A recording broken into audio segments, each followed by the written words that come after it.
Against the God के एक और नए नोवेल एक्सप्लेनेशन में आप सभी का स्वागत है। पिछले एपिसोड के लास्ट सीन में देखा था कि इलाज करने के बाद मू हानी ने लियू हांग से पूछा, जूनियर ब्रदर लियू हांग, जो वजह जूनियर सिस्टर शियाओलान ने बताई कि तुम बाकी डिसाइपल्स के रिसोर्सेज चुरा रहे थे, क्या वो सच है?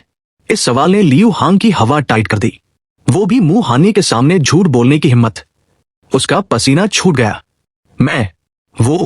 मू हानी ने मुस्कुराते हुए कहा, घबराओ मत। कौन अपनी जवानी में आरोगेंट नहीं होता? और किसने कभी गलतियां नहीं की? गलती मानना शर्म की बात नहीं, बल्कि असली मर्द का काम है। अगर तुम बदल सकते हो तो तुम्हें माफ किया जा सकता है। फिर मू हानी ने एक ऐसा बम फोड़ा कि सब सन्न रह गए। उसने कहा, शर्मिंदा करने वाले कामों की बात करें तो लालच में आकर मैंने भी आइस फिनिक्स पैलेस में एंटर करने वाले साल पैलेस मास्टर का जेड लैम्प फ्रोस्ट एलिक्सर चुराया था। यह सुनकर लियू हांग और बाकी सबकी आंखें फटी की फटी रह गई। किसी को यकीन नहीं हो रहा था कि इतना महान इंसान अपनी चोरी खुद कबूल कर रहा है। मू हानी ने एक गहरी सांस ली।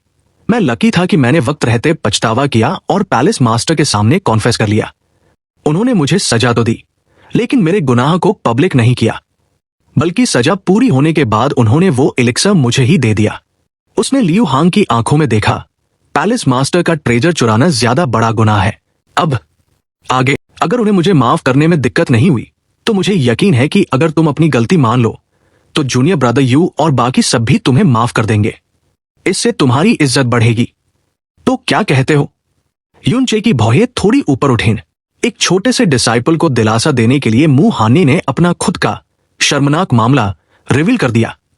यह किसी आम आदमी के बस की बात नहीं थी। मू हानी के इस खुलासे ने लियू हांग के अंदर हिम्मत भर दी। उसे लगा कि अब सच बोलने में कोई खतरा नहीं है। उसने सिर झुकाकर कहा, फ्रीजिंग स्नो हॉल का मंथली डिस्ट्रीब्यूशन कुछ दिन पहले हुआ था और हमें स्नोजल्क सीड्स मिले थे। मैं और डी कोई हम फैंग मो का सीड छीनना चाहते थे, लेकिन उसने मना कर दिया तो हमने उसे मारा। आज जो भी हुआ वो मेरी गलती है क्योंकि मैं चोरी करना चाहता था। उसने आगे कहा, सिर्फ फैंग मो ही नहीं, मैंने लोअर रियल्म से आए कई और जूनियर ब्रदर्स के स्नोजल्क सीड्स भी छीने हैं। सब सच उगलने के बाद उसने कहा, मैं सीनियर ब्रदर से सजा मांगने को तैयार हूं। मू हानी ने लियू हांग के कंधे पर हाथ रखते हुए कहा, बहुत अच्छे, सजा की कोई जरूरत नहीं।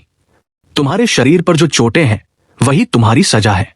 उम्मीद है तुम इन्हें याद रखोगे। अगर तुम सुधर गए तो आगे चलकर तुम युनचे का शुक्रिया अदा करोगे कि उसने तुम्हें ये निशान दिए। लियू हांग की आंखों में आंसू आ गए। मैं आपकी सीख याद रखूंगा सीनियर ब्रदर हानी।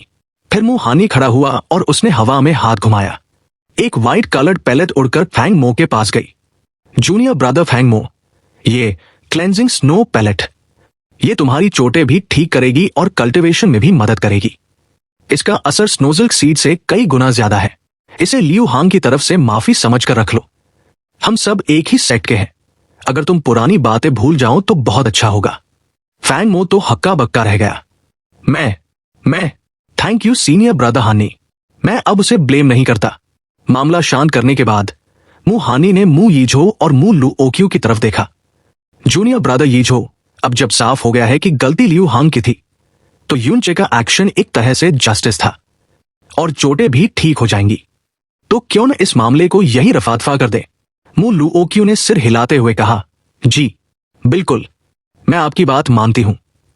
उसकी नजरें तो मू हानी से हट ही नहीं रही थी। मू यीझो ने भी थोड़ा झुककर कहा, चूंकि सीनियर ब्रदर हानी कह रहे हैं तो मैं मान लेता हूं। लेकिन फिर उसने दांत पीसते हुए युनचे को घूरा। बस दिक्कत यह है कि ये युनचे बहुत ज्यादा आरोगेंट और विशस है। ऐसे ही जाने देना मुझे थोड़ा खटक रहा है। हाँ, हम इसे ऐसे ही जाने नहीं देंगे। मू हानी हंसा और अचानक उसका चेहरा सीरियस हो गया। उसने युनचे की तरफ देखा और कहा, जूनियर ब्रदर युनचे, भले ही लियू हांग गलत था, लेकिन तुमने उसे जिस तरह पकड़कर लगभग मार ही डाला था वो थोड़ा ज्यादा हो गया।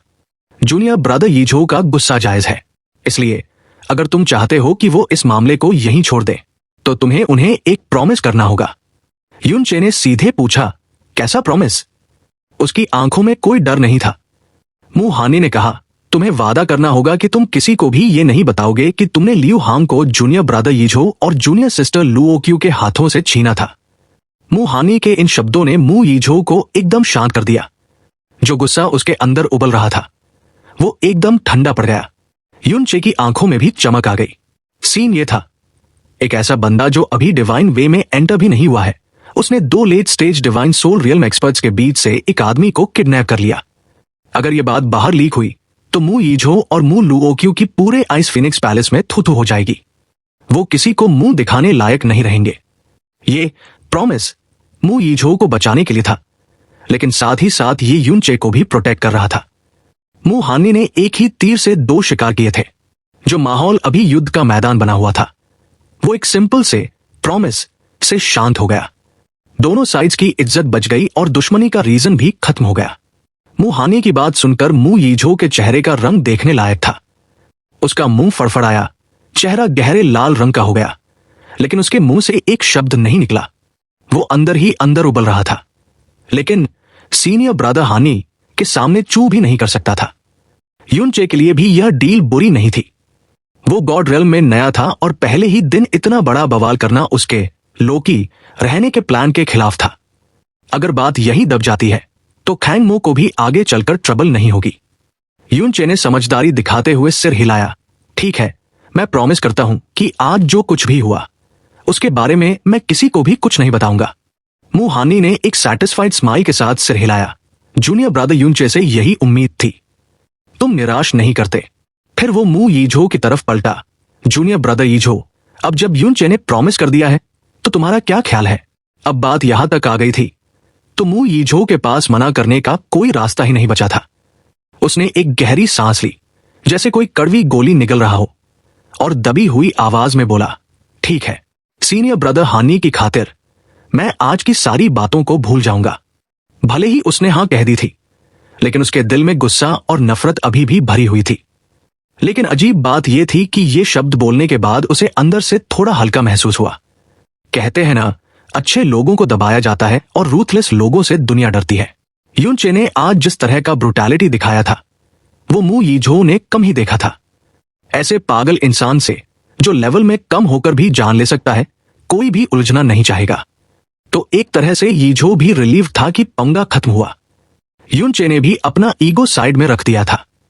ब्लू पोल स्टार में तो उसे अपने परिवार और दोस्तों की चिंता रहती थी, लेकिन यहां गॉड रियल्म में वो अकेला था। उसे किसी का डर नहीं था। ऊपर से उसके पास मू बिंगयुन जैसा बड़ा बैकर था, तो वो अपनी मनमर्जी कर सकता था। मू शियाओलान ने राहत की सांस ली। ये तो बहुत अच्छी बात है। उसकी आंखों में मू हानी के लिए इज्जत और भी बढ़ गई थी। थैंक यू सीनियर ब्रदर हानी। मू हानी ने हंसते हुए कहा, हम सब एक ही सेक्ट के हैं, थैंक्स की कोई जरूरत नहीं। जूनियर ब्रदर खैंगमो अभी भी इंजर्ड है, तो वक्त बर्बाद करना ठीक नहीं। तुम लोग जाओ और उसका इलाज करवाओ। और हां, जूनियर सिस्टर शियाओलान, मेरी तरफ से पैलेस मास्टर बिंगयुन को ग्रीटिंग जरूर देना। शियाओलान ने जल्दी से सिर हिलाया। जी, मैं जरूर दूंगी। उसने छुपके से मू यीझो और मू लुओक्यू को एक डरी हुई नजर से देखा और फिर युनचे की आस्तीन खींचते हुए बोली, जूनियर ब्रदर युनचे, चलो चलते हैं। तीनों मुड़ने ही वाले थे कि तभी पीछे से मू हानी की आवाज आई, जूनियर ब्रदर युनचे, 1 मिनट रुकिए। सबके कदम वहीं जम गए। हैरान करने वाली बात यह थी कि उसने किसी और को नहीं बल्कि युनचे को रोका था। युनचे भी चौंका और पीछे मुड़ा। क्या सीनियर ब्रदर हानी को मुझसे कुछ काम है? मू हानी बहुत ही हम्बल तरीके से बोला, मैं एडवाइस देने की हिम्मत तो नहीं कर सकता, लेकिन मैंने डिवाइन हॉल में रहते हुए भी जूनियर ब्रदर युनचे के चर्चे सुने हैं। आज तुमसे मिलना शायद किस्मत में लिखा था। मैंने सुना है तुम लोअर रियल्म से आए हो, तो गॉड रियल्म में शायद तुम्हें थोड़ा अकेलापन लगता होगा। बोलते बोलते मू हानी ने हवा में अपनी उंगली टैप की। एक नीले रंग की रोशनी, ब्लू लाइट, हवा में फ्लोट की और सीधे युनचे के आइस फीनिक्स एंग्रेव जेड में जाकर समा गई। ये मेरा आइस फीनिक्स इम्प्रिंट है। अगर आज के बाद तुम्हें कभी भी कोई दिक्कत हो तो तुम मुझे साउंड ट्रांसमिशन भेज सकते हो। शायद मैं कुछ मदद कर सकूं। वहां मौजूद लोगों के मुंह खुले के खुले रह गए। मुंह शियाओलान के होंठ तो गोल होकर उस शेप में आ गए। सीन समझो भाई लोग, ये मुंह हानी था, आइस फीनिक्स डिवाइन हॉल का सबसे फेमस डिसाइपल, जिसे लोग फ्यूचर सेक्ट मास्टर मानते थे। उसने अपनी साउंड ट्रांसमिशन इम्प्रिंट एक ऐसे लड़के को दे दी जिसे वो आज पहली बार मिला था। इतना बड़ा ऑनर तो मू यीझो के पास भी नहीं था, और मू लुओक्यू को तो सपने में भी नहीं मिल सकता था। युनचे भी थोड़ा हैरान था, लेकिन उसने खुद को संभाला और थैंक यू बोला। आपकी काइंडनेस के लिए शुक्रिया सीनियर ब्रदर हनी। मैं स्नो सॉन्ग रियल में नया हूं, तो फ्यूचर में मुझे आपकी मदद की जरूरत जरूर पड़ेगी। इसके बाद युन चे ने ही शौक में जमी हुई मू शियाओलान और फैंग मो को खींचकर वहां से निकाला। जब वो तीनों चले गए तो मू यीझो का सबर का बांध टूट गया। सीनियर ब्रदर हनी, ये युन चे एक नंबर का बदतमीज और जंगली इंसान है। वो लोअर रियल्म से आया है और उसे तमीज नाम की चीज नहीं पता। आप उस पर इतनी मेहरबानी क्यों कर रहे हैं? आपने उसे अपना साउंड ट्रांसमिशन इम्प्रिंट भी दे दिया। ये बात मुझे बिल्कुल हजम नहीं हो रही। मू यीझो अपनी हाई स्टेटस के बावजूद आरोगेंट नहीं था। वो सबके साथ अच्छा रहता था, लेकिन युन चे के लिए उसके मन में सिर्फ जहर था। मू लुओक्यू ने भी जलन के मारे सुर में सुर मिलाया। सही बात है, वो सीनियर ब्रदर हानी की अच्छाई के लायक बिल्कुल नहीं है। मू हानी का चेहरे पर अभी भी वही शांत मुस्कान थी, जैसे गिरती हुई बर्फ। उसने समझाया, जूनियर ब्रदर यीझो, जूनियर सिस्टर लुओक्यू, तुम लोग उसे अंडर एस्टिमेट कर रहे हो। भले ही वो लोअर रियल्म से है और उसकी प्रोफाउंड स्ट्रेंथ इतनी कम है कि वो डिवाइन वे में भी नहीं है, फिर भी उसने लियू हांग को हरा दिया जो डिवाइन ओरिजिन रियल्म के 7th लेवल पर था। यहां तक कि तुम दोनों भी उसे रोक नहीं पाए। मू हानी की आवाज में अब एक गंभीरता आ गई थी। हाई टैलेंट और अच्छी कल्टिवेशन यहां कॉमन है, लेकिन बिना डिवाइन वे में कदम रखे डिवाइन ओरिजिन रियल्म के लेट स्टेज वाले कल्टिवेटर को हरा देना, ऐसा मैंने न कभी सुना है न देखा है। जब मैंने सुना था कि उसने 3 महीने पहले लेवल 6 वाले को हराया था तो मुझे शक हुआ था, लेकिन आज मैंने अपनी आंखों से जो देखा वो उन रूमर्स से कहीं ज्यादा था। ऐसा टैलेंट तो 20 साल की उम्र में डिवाइन सोल रियल में पहुंचने से भी ज्यादा रहा है। उसने आगे कहा, उसके लुक्स और टैलेंट को छोड़ भी दे तो उसके अंदर एक अजीब सा लॉर्डली ऑरा है। भले ही वो एरोगेंट है, लेकिन उसके अंदर एक लीडर वाली वाइब्स है। सोचो, वो अभी 30 साल का भी नहीं है। अगर वो इसी स्पीड से ग्रो करता रहा तो फ्यूचर में वो हर एस्पेक्ट में चमक सकता है। कौन जाने, शायद एक दिन वो जूनियर ब्रदर यीझो के बराबर खड़ा हो जाए। अगर ऐसा हुआ तो ये हमारे सेक्ट के लिए बहुत बड़ी खुशखबरी होगी। मू हानी की बातें सुनकर मू यीझो और मू लुओक्यू सन्न रह गए। अगर ये बात कोई और बोलता तो वो हंस देते, लेकिन ये मू हानी बोल रहा था। और हानी ने बहुत चालाकी से कहा कि यीझो के बराबर हो सकता है, ताकि यीझो का ईगो हर्ट ना हो और उसकी इज्जत बची रहे। लेकिन इसका मतलब साफ था। मू हानी को लगता था कि यून चे के अंदर आइस फीनिक्स डिवाइन पैलेस में एंटर करने का पोटेंशियल है। फिर मू हानी का चेहरा थोड़ा सीरियस हो गया। जूनियर ब्रदर यीझो, मुझे पता है तुम्हें यून चे पसंद नहीं है, लेकिन एक बात हमेशा याद रखना, यून चे को यहां खुद पैलेस मास्टर बिंग्युन लेकर आई है। हमारी जेनरेशन ने शायद उनके बारे में ज्यादा नहीं सुना, लेकिन मेरे मास्टर के जमाने में पैलेस मास्टर बिंग्युन की पावर सेक्ट मास्टर के बाद दूसरे नंबर पर थी। अब जब वो अपनी बीमारी से ठीक हो गई है और उनकी प्रोफाउंड एनर्जी वापस आ गई है, तो सेक्ट में उनका स्टेटस पूरी तरह बदल चुका है। बाकी 36 पैलेसेस में हजारों डिसाइपल्स हैं, लेकिन पैलेस मास्टर बिंग्युन के पास सिर्फ 2 हैं, और हजारों सालों में वो सिर्फ यून चे को लोअर रियल्म से लाई है। इसका मतलब साफ है, यून चे उनके लिए बहुत इंपॉर्टेंट है। मू बिंग्युन की प्रोटेक्शन तुम्हारे परिवार की पावर से कहीं ज्यादा बड़ी है, इसलिए मेरी सलाह यही है कि उसे प्रोवोक मत करना। वो तुम्हारे सामने इसलिए नहीं डर रहा था क्योंकि उसके पीछे एक पहाड़ खड़ा है। मू यीझो ने हानी की एक एक बात को ध्यान से सुना। उसे अपनी गलती का एहसास हुआ और उसने झुककर कहा, सीनियर ब्रदर हानी सही कह रहे हैं। मेरी आंखें खुल गई। आज के बाद जब तक वो मुझे प्रोवोक नहीं करेगा, मैं उसके रास्ते में नहीं आऊंगा। मू लुओक्यू ने भी मुंडी हिलाई। बिल्कुल बिल्कुल, आज जो हुआ वो बस एक मिसअंडरस्टैंडिंग थी। उसकी आंखों में मू हानी के लिए फिर से दिल बन गए थे। सीनियर ब्रदर हानी, 7 दिन बाद सेक्ट मास्टर अपना डायरेक्ट डिसाइपल चुनने वाली है। वो इंसान पक्का आप ही होंगे। जब वो दिन आएगा तो हमारी जेनरेशन को आप लीड करेंगे। ये सोचकर ही मुझे खुशी हो रही है। लेकिन मू हानी ने सिर हिलाते हुए स्माइल किया। जूनियर सिस्टर फेशुए हर मामले में मुझसे बेहतर है। उसके होते हुए मुझे ज्यादा कॉन्फिडेंस नहीं है। मू लुओक्यू तुरंत बोली, अरे नहीं, मैंने सुना है सेक्ट मास्टर के लिए टैलेंट और आइस लॉज की समझ सबसे इंपॉर्टेंट है। कल्टीवेशन लेवल तो सेकेंडरी है। अगर फेशुए के पास ब्लड लाइन एडवांटेज नहीं होता तो वो आपसे कभी नहीं जीत पाती। मू हानी हल्का सा हंसा। सेक्ट मास्टर का पर्सनल डिसाइपल बनना मेरी जिंदगी का सबसे बड़ा सपना है। मैं अपनी पूरी कोशिश करूंगा, लेकिन अगर मैं हार भी गया तो मुझे खुशी होगी। वैसे एक खबर है तुम लोगों के लिए। 7 दिन बाद सिर्फ डिवाइन हॉल के डिसाइपल्स ही नहीं बल्कि 36 पैलेसेस के टॉप 100 डिसाइपल्स भी हेवनली नेदरफ्रॉस्ट लेक में एंटर कर पाएंगे। क्या सच में? मू यीझो और लुओ क्यू खुशी से उछल पड़े। हाँ, तुम्हें आज नोटिस मिल जाएगा। मैं यहां सीनियर सुशान को यही बताने आया था। तुम लोग अपनी तैयारी शुरू कर दो, खासकर तुम यीझो। हेवनली नेदरफ्रॉस्ट लेक में एंटर करना तुम्हारे लिए डिवाइन ट्रिब्यूलेशन रियल्म में ब्रेक थ्रू करने का एक रेयर मौका है। मू यीझो का चेहरा खुशी से लाल हो गया। जी बिल्कुल। मू हानी और बाकी लोगों के जाने के बाद फैंग मो की हालत देखने लायक थी। उसकी इंजरीज न ज्यादा गहरी थी, न ही बहुत हल्की, लेकिन उसके चेहरे पर दर्द का नामो निशान नहीं था। उल्टा वो खुशी से खुला नहीं समा रहा था। उसकी आंखों में एक्साइटमेंट साफ दिख रही थी। ये चोटें तो कुछ भी नहीं है भाई। आज मुझे लेजेंडरी सीनियर ब्रदर हानी को देखने का मौका जो मिल गया। फैंग मो की आवाज में एक अलग ही जोश था। फिर उसने यूनचे को देखा और आगे कहा, और सीनियर ब्रदर हानी ने आपको अपना साउंड ट्रांसमिशन इम्प्रिंट दिया। कसम से किसी को भी जलन हो जाए। ओ हां, ये स्नोज़िल्क सीड्स। तभी मू शियाओलान की नजर फैंग मो के हाथ में मौजूद स्नोज़िल्क सीड्स के ढेर पर पड़ी और वो हैरान रह गई। अरे, इतनी सारी स्नोज़िल्क सीड्स कहां से आई? यूनचे ने फैंग मो को समझाया, तुम्हें क्या लगा? वो लियू हांग सिर्फ इसलिए नाटक नहीं कर रहा था क्योंकि उसके पीछे मू यीझो था। उसने तुमसे जो भी छीना था, ये उसी की भरपाई है। जो पैलेट मू हानी ने दी है उसे भूल जाओ, लेकिन ये स्नोज़िल्क सीड्स लियू हांग ने तुम्हें लौटाई है। इन्हें अपने पास रखो। अगर तुम मुझे दोगे भी तो मैं यूज नहीं करूंगा। यूनचे की आवाज थोड़ी हैवी हो गई। और एक बात याद रखना, भले ही लियू हांग ने आज माफी मांग ली हो, लेकिन इंसान की फितरत बदलना दुनिया का सबसे मुश्किल काम है। ये गलती मत करना कि वो सुधर गया है। फ्यूचर में उससे दूर रहना।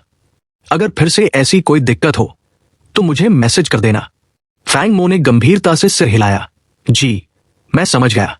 सीनियर ब्रदर यूनचे, मैं आपसे 3 महीने पहले सिर्फ एक बार मिला था, फिर भी आपने मेरे लिए स्टैंड लिया और मू यीझो जैसे बंदे से पंगा लेने में भी नहीं हिचकिचाए।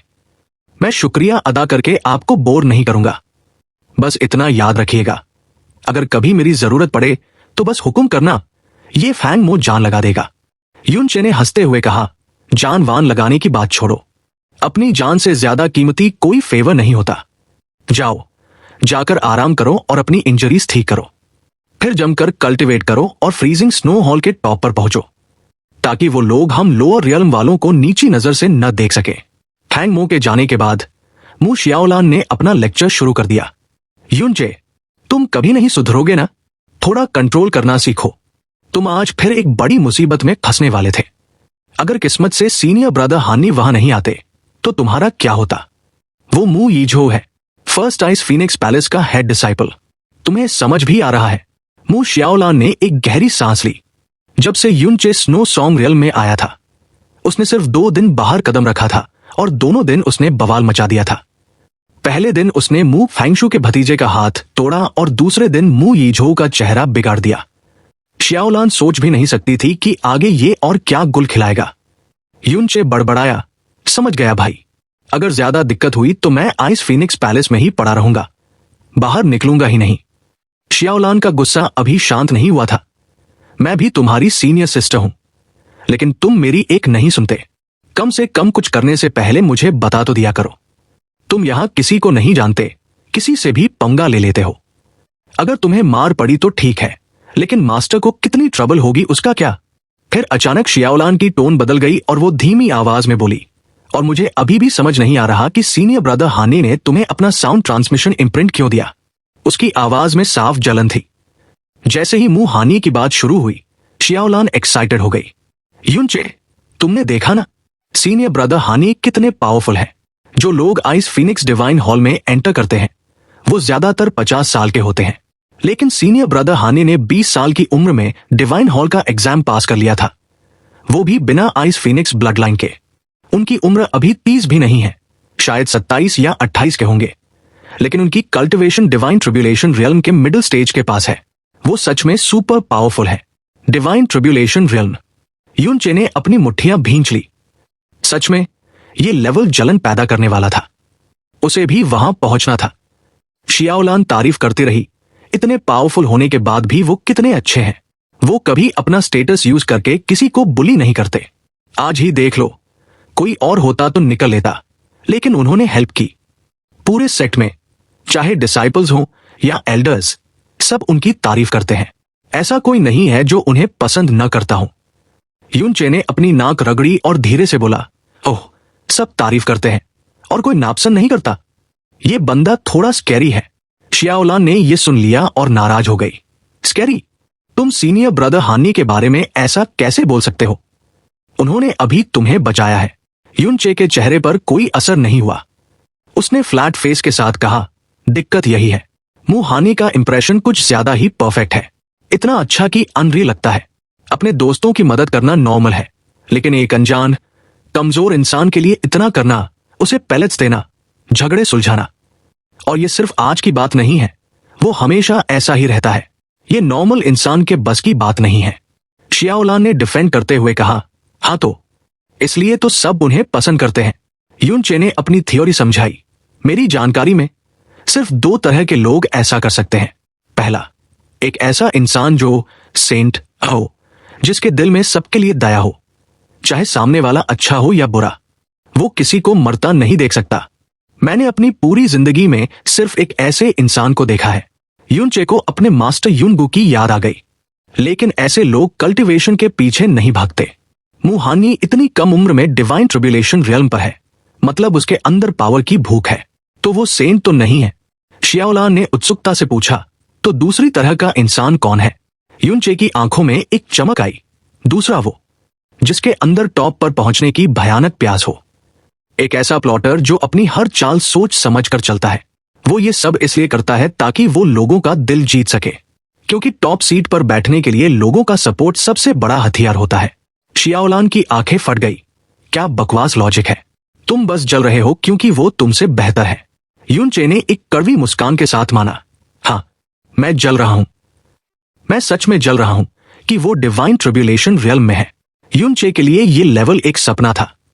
अगर उसे प्रोफाउंड गॉड कन्वेंशन से पहले वहां पहुंचने के लिए अपनी आधी उम्र भी देनी पड़ती तो वो दे देता। मुंह शियाओलान ने नाक सिकोड़ी। चलो माना तो सही, वैसे भी उनसे जलना नॉर्मल है। वो हैंडसम है, पावरफुल है और नॉर्थ के आइस वाइंड एम्पायर के प्रिंस भी हैं। अगर वो चाहे तो थ्रोन ले सकते हैं, लेकिन उन्होंने कहा है कि वो हमेशा डिवाइन आइस फीनिक्स सेक्ट में ही रहेंगे। प्रिंस? युनचे ने मन में सोचा। तभी उसके अंदर वो रॉयल एलिगेंस है। फिर उसने शियाओलान की तरफ देखकर शरारती अंदाज में पूछा, वैसे कहीं तुम उनसे प्यार व्यार तो नहीं करती? अगर कहो तो मैं मैचमेकर बन जाऊं। मेरे पास उनका कॉन्टैक्ट है। तुम ब्यूटीफुल हो, शायद बात बन जाए। कॉन्क्यूबाइन बनना भी बुरा नहीं है। शियाओलान का चेहरा टमाटर जैसा लाल हो गया। बकवास बंद करो।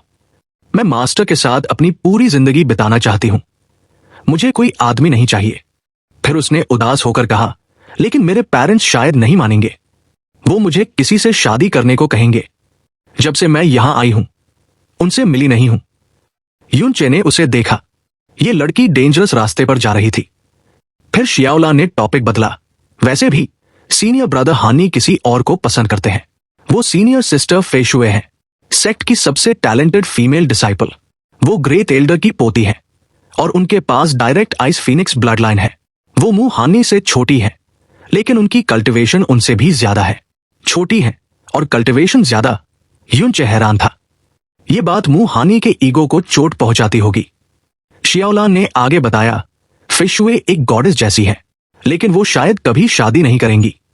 आइस टाइप आर्ट्स के लिए दिल का शांत होना जरूरी है, खास तौर पर उनके लिए जिनके पास आइस फीनिक्स ब्लड लाइन है। अगर वो शादी करती है तो उनकी कल्टिवेशन स्लो हो जाएगी। इसलिए मेरी मास्टर ने भी कभी शादी नहीं की। युनचे ने धीरे से पूछा, तो सेक्ट मास्टर यानी ग्रेट रियर्म किंग ने भी कभी शादी नहीं की? शियाओलान ने जवाब दिया, बिल्कुल नहीं। पूरे स्नो सॉन्ग रियल्म में कोई उनके लायक है ही नहीं। युनचे एकदम चुप हो गया। उसे याद आया कि मू बिंग्यू ने बताया था कि रियल्म किंग 10,000 साल से राज कर रही है। मतलब स्नो सॉन्ग रियल्म किंग 10,000 साल से ज्यादा उम्र की है और कुंवारी है। युनचे के रोंगटे खड़े हो गए। बाप रे, 10,000 साल पुरानी कुंवारी औरत, ये तो बहुत ही खौफनाक क्रीचर है। युनचे अपने ही ख्यालों में खोया हुआ था और बड़बड़ा रहा था। वैसे इसका मतलब ये नहीं है क्या कि ग्रेट रियल्म किंग सच में एक बहुत स्कैरी इंसान है? उसे पता भी नहीं चला कि उसने ये बात जोर से बोल दी थी। जब उसने मुंह हानी को स्कैरी बोला था तो मू शियाओलान ने उसे डांट दिया था। लेकिन जब उसने ग्रेट रियल्म किंग के बारे में पूछा तो शियाओलान की आंखें झपकने लगी। उसने बहुत संभल कर जवाब दिया, वो थोड़ी स्कैरी तो है। मुझे एक बार ग्रेट रियल्म किंग को देखने का मौका मिला था। भले ही वो बहुत थोड़ी देर के लिए था, लेकिन ऐसा लगा जैसे किसी ने मेरे बॉडी पर कोई भारी वजन रख दिया हो। मैं सांस भी नहीं ले पा रही थी। वो फीलिंग सच में डरावनी थी। मुझे उस डर से बाहर निकलने में कई दिन लग गए थे। युनचे एकदम चुप हो गया, मतलब उसका अंदाजा सही था। शियाओलान ने आगे बताया, मैंने सुना है कि जब ग्रेट रियल्म किंग को गुस्सा आता है तो वो और भी ज्यादा टेरिफाइंग हो जाती है। कई हजार साल पहले जब वो एक बार गुस्सा हुई थी तो उन्होंने स्नो सॉन्ग रियल्म का 10% हिस्सा पूरी तरह आइस में जमा दिया था और कई देशों को खत्म कर दिया था। 1000 साल पहले जब मास्टर की जान खतरे में थी तब ग्रेट रियल्म किंग ने फ्लेम गॉड रियल्म के तीनों ग्रेट सेक्ट मास्टर्स को बुरी तरह इंजर कर दिया था, वो भी उनके ही टेरिटरी में घुसकर। उन्होंने फ्लेम गॉड रियल्म के 13 छोटे स्टार रियल्म्स को पूरी तरह डिस्ट्रॉय कर दिया था। यह सुनकर युनचे ने एक लंबी सांस खींची। दिमाग हिल गया उसका। 10% रियल्म को आइस बना देना ही काफी डरावना था, लेकिन 13 स्टार रियल्म्स को तबाह कर देना, यह तो नेक्स्ट लेवल ब्रूटैलिटी है।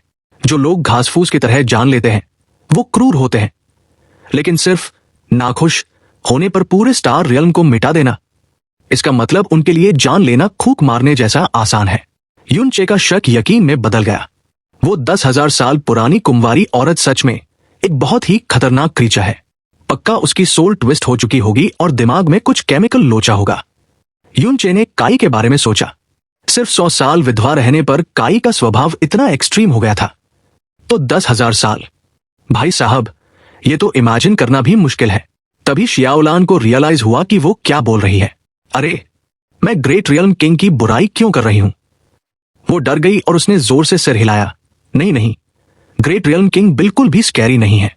मतलब उनके पास वो पावर है जो होनी चाहिए। वो एक अमेजिंग इंसान है। स्नो सॉन्ग रियल्म की 9 लाख साल की हिस्ट्री में वो इकलौती है जो डिवाइन मास्टर रियल्म तक पहुंची है। उन्हीं की वजह से आसपास के स्टार रियल्म्स हमसे पंगा लेने की हिम्मत नहीं करते। Divine master realm. युनचे ने मन में आह भरी। मू बिंगयुन ने उसे 7 डिवाइन प्रोफाउंड रियल्म्स के बारे में बताया था और डिवाइन मास्टर रियल्म उसमें सबसे हाईएस्ट लेवल था। ये वो लेवल है जो पूरी दुनिया पर राज करने के लिए काफी है। युनचे के लिए तो अभी डिवाइन ट्रिब्यूलेशन रियल्म ही एक सपना था, तो डिवाइन मास्टर रियल्म तो उसकी सोच से भी परे था। शायद ऐसे लोग सच में इंसानों के बीच भगवान होते हैं, जो चांद तारों को हिला सकते हैं और वर्ल्ड्स को डिस्ट्रॉय कर सकते हैं। युनचे को जैस्मिन की याद आ गई। जैस्मिन एक स्टार गॉड थी, यानी वो भी इसी लेवल पर थी।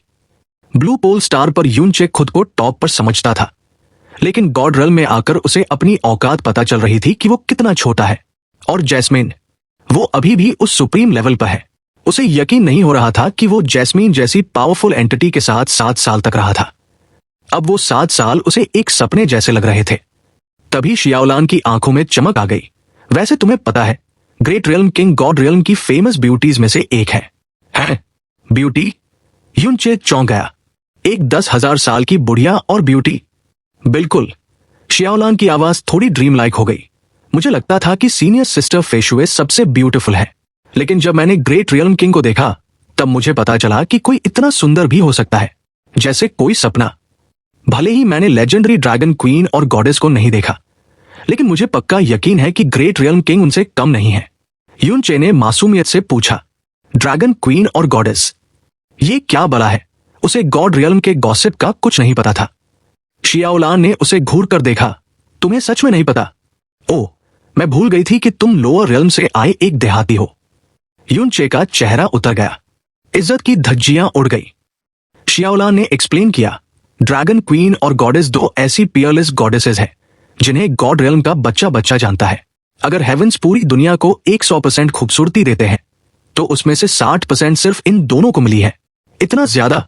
युनचे को यकीन नहीं हुआ, लेकिन क्यूरियोसिटी बढ़ गई। शियाओलान ने गर्व से कहा, गॉडेस हमारी ईस्टर्न डिवाइन रीजन में है। Brahma monarch god realm 4 king realms का हेड है और वो वहां के रियल्म किंग की बेटी है। सब उन्हें ब्रह्मा मोनार्क गॉडेस कहते हैं।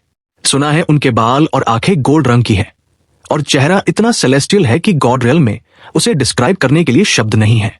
वो इतनी सुंदर है कि उनके सामने तारे भी फीके पड़ जाएं। कितने ही पावरफुल लोग उनके लिए मरने को तैयार हैं। यह सुनकर यून चे ने मन ही मन मुंह बनाया, बेचारे लोग, उन्होंने दुनिया नहीं देखी। मेरी बीवियां भी कम नहीं है। भले ही ये गॉड रियल्म है, लेकिन मेरी शुअर और काई से सुंदर कोई नहीं हो सकता। शियाओलान बोलती रही, सिर्फ सुंदरता ही नहीं, उनका टैलेंट भी ब्रह्मा मोनार्क गॉड रियल्म की हिस्ट्री में सबसे हाईएस्ट है। सिर्फ 9 साल की उम्र में उन्होंने सक्सेसर सेरेमनी कंप्लीट कर ली थी। उनकी फेम अपने पिता से भी ज्यादा है और उनकी कल्टीवेशन भी उनके बराबर पहुंचने वाली है। वो ईस्टर्न डिवाइन रीजन के लिए हेवेंस का दिया हुआ एक मिरेकल है। और रही बात ड्रैगन क्वीन की, तो वो वेस्टर्न डिवाइन रीजन की। मास्टर, शियाओलान की बात बीच में ही रुक गई। बातों बातों में वो लोग आइस फीनिक्स पैलेस पहुंच चुके थे और वहां मू बिंगयुन बर्फ में चुपचाप खड़ी थी। वो किसी स्नो फेरी जैसी लग रही थी।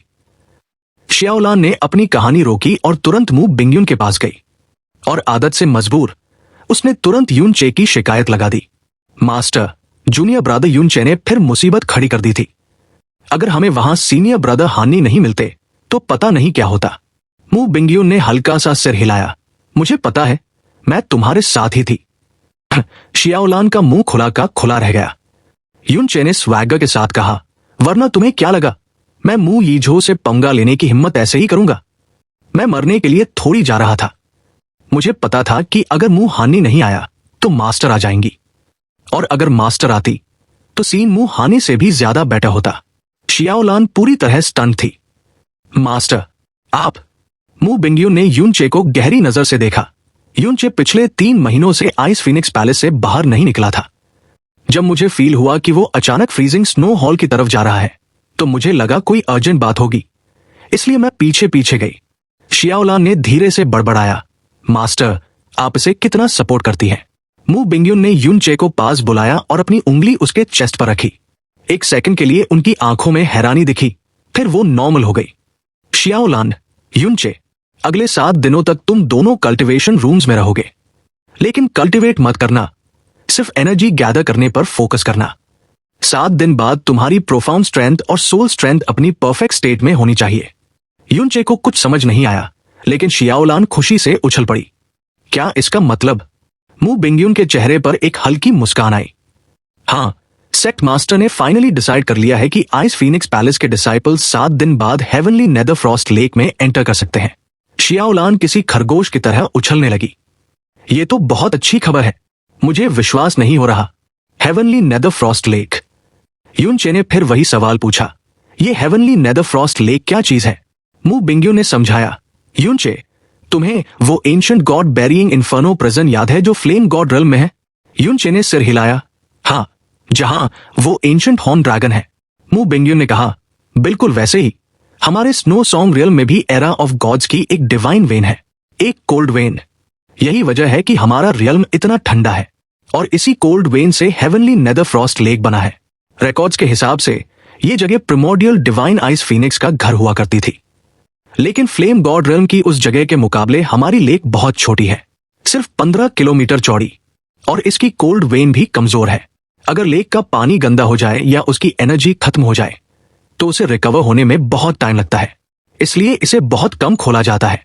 एल्डर्स भी तभी जाते हैं जब उन्हें ब्रेकर थ्रू करना हो। लेकिन इस बार हर पैलेस से 100 डिसाइपल्स चुने जा रहे हैं। चूंकि 36th पैलेस में सिर्फ यून चे और शियाओलान थे, तो सिलेक्शन की टेंशन नहीं थी। यून चे ने पूछा, लेकिन इस बार इतने सारे डिसाइपल्स को क्यों अलाउ किया जा रहा है? मू बिंगयुन ने उसकी आंखों में देखा। तुम्हें अंदाजा तो होगा ही। यून चे ने पूछा, वॉइस ऑफ एटर्नल हेवन? हाँ, वॉइस ऑफ एटर्नल हेवन की वजह से सेक्ट मास्टर ने डायरेक्ट डिसाइपल सिलेक्शन जल्दी करने का फैसला किया है। 7 दिन बाद हेवनली नेदर फ्रॉस्ट लेक खुलने का मेन रीजन यही है, नया डायरेक्ट डिसाइपल चुनना। लेकिन तुम दोनों के लिए मिशन अलग है। तुम्हें उस लेक में 1 सेकंड भी वेस्ट नहीं करना है। ऐसा मौका शायद दोबारा न मिले। एल्डर्स को भी अंदाजा था कि आने वाला वक्त बहुत भारी होने वाला है, इसलिए वो अपने डिसाइपल्स को जल्द से जल्द स्ट्रॉन्ग बनाना चाहते थे। मू शियाओलान अपनी एक्साइटमेंट को कंट्रोल नहीं कर पा रही थी। उसने यून चे को साफ बोल दिया कि अगले 7 दिनों तक वो कहीं नहीं जाने वाली और अपनी बेस्ट कंडीशन मेंटेन करेगी। उसका मतलब साफ था कि कोई डिस्टर्ब न करे। दूसरी तरफ यून चे का दिमाग कहीं और ही चल रहा था। उसका माथा ठनका और उसे याद आया golden crow lightning flame valley का सी ऑफ डेथ। सीन ये है कि सी ऑफ डेथ बना था गोल्डन क्रो की डिवाइन पावर से और ये हेवनली नेदर फ्रॉस्ट लेक बना है आइस फीनिक्स की डिवाइन पावर से। मतलब दोनों का नेचर काफी हद तक एक जैसा होना चाहिए। और चूंकि ये गॉड रियल्म है तो जाहिर सी बात है कि हेवनली नेदर फ्रॉस्ट लेक का लेवल सी ऑफ डेथ से कहीं ज्यादा ऊपर होगा। युनचे ने मन ही मन सोचा, अगर मैं सी ऑफ डेथ की पावर सोख सकता था तो इसका मतलब। तभी मू बेंगियो ने देखा कि युनचे कुछ बोल नहीं रहा तो उसने पूछा कि क्या उसका कोई और प्लान है। युनचे हड़बड़ा गया और बोला कि नहीं, वो बस तैयारी के बारे में सोच रहा था। मू शियाओलान ने अपनी नाक चढ़ाई और बोली, किसको तुम्हारे जैसे मुसीबत खड़ी करने वाले के साथ रहना है। उसने युनचे को वार्निंग दी कि इन 7 दिनों में उसे तंग न करे वरना वो उसका ख्याल नहीं रखेगी। युनचे ने भी मन में सोचा, मुझे कब तुम्हारी मदद की जरूरत पड़ी, उल्टा तुम ही मेरे काम में टांग अड़ाती हो। माहौल को थोड़ा हल्का करने के लिए मू शियाओलान ने अपनी मास्टर से वो सवाल पूछा जो पूरे सेक्ट के दिमाग में चल रहा था। उसने पूछा, मास्टर आपको क्या लगता है सेक्ट मास्टर अपना डायरेक्ट डिसाइपल किसे चुनेंगी, सीनियर ब्रदर हानी को या सीनियर सिस्टर फेशुए को? चैनल को सब्सक्राइब, वीडियो को लाइक और हाइप कर दो। साथ ही ऐसे ही रेगुलर वीडियोस के लिए आप मेंबरशिप ले सकते हैं। फर्क नहीं पड़ता आप कौन सी मेंबरशिप ले रहे हैं, कम लेवल वाली भी अगर आप मेंबरशिप लेते हैं तो इससे मेरी बहुत हेल्प हो जाएगी, इससे मुझे मोटिवेशन मिलेगा। साथ ही फ्यूचर में ऐसे ही और कमाल के वीडियोस आते रहेंगे। हमें सपोर्ट करने के लिए आप सभी को दिल से शुक्रिया।